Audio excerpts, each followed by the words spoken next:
क्या वजह है 2025 का जो बजट सरकार ने दिया है? देखिए, पूरी तरह से झुनझुना है, इस बजट में कुछ नहीं है।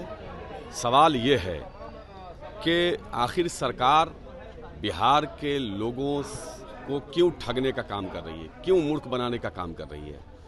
हम ये कहना चाह रहे हैं कि आखिर आरक्षण जो नेता प्रतिपक्ष तेजस्वी जी जब डिप्टी सीएम थे उस समय देने का काम किया था 65%, उसको आपने क्यों घटाया। हमारे नेता बार बार कहते थे कि लोकसभा चुनाव के बाद ये लोग उसको छीन छीन लिया। क्यों जिसकी जितनी आबादी उसकी उतनी हिस्सेदारी आप नहीं दे रहे हैं।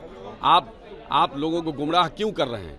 आरक्षण दो, 200 यूनिट बिजली फ्री दो, हमारे माई बहन को जो है आप 2500 रुपया दो, क्यों नहीं दोगे आप। सवाल यह है कि हमारे विकलांग को आप क्यों जो है वृद्धा पेंशन और विकलांग पेंशन क्यों नहीं बढ़ा रहे हो। हमारे नेता प्रतिपक्ष का जो मानना है, हमारी पार्टी का जो मानना है वो ये मानना है कि आज बिहार सबसे बड़ा बेरोजगारी का केंद्र बन चुका है। आखिर रोजगार क्यों नहीं मिल रहा है। तेजस्वी जी जो अपने डिप्टी सीएम रहते हुए जो उन्होंने रोजगार दिया, उसके बाद ये लोग रोजगार दे ही नहीं रहे हैं। वही दिया है जो तेजस्वी जी पूरी तैयारी कर चुके थे देने के लिए, उसको रोक दिया गया। तो ये लोग सिर्फ इधर उधर की बात करेंगे, हर बात में लालू जी लालू जी। अरे लालू जी नहीं होते तो नीतीश कुमार जी मुख्यमंत्री होते क्या। लालू जी नहीं होते तो केंद्र में पिछड़ा का बेटा अपने आप को कहने वाले प्रधानमंत्री होते क्या।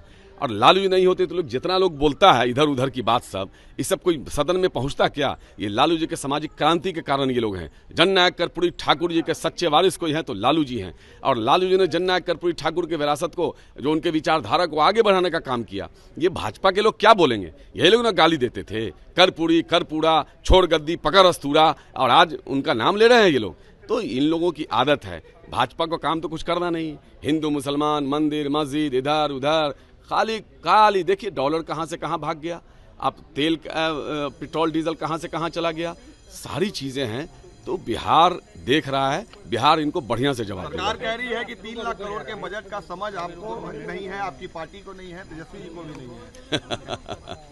अच्छा ठीक है, अगर समझ नहीं होती तो ये कहते थे कि कहाँ से देगा, अपने बाप के घर से देगा, कहाँ से पैसा लाएगा, कहाँ से रोजगार होगा।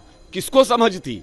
जिसने नौकरी भी दिया, अपने तमाम वादों को पूरा भी किया। आपको तालीमी मरकज हो, चाहे टोला सेवक हो, चाहे आपको वित्त रही क्या नाम इसका, इन लोगों का जो है मानदेय भी बढ़ाया और सारी चीज किया उन्होंने। जो वादा किया था करीब करीब किया, जो और 5.5 लाख लोगों को रोजगार भी दिया।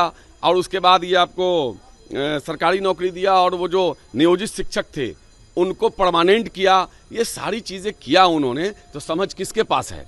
जिसके पास समझ थी उसने काम कर दिया, और जिसके पास समझ नहीं थी उसने कहा कि कहां से लाएगा। अगर बजट की समझ होती तो ये बात बोलते क्या, कहां से लाएगा। ये तो तेजस्वी जी की बताई हुई समझ है।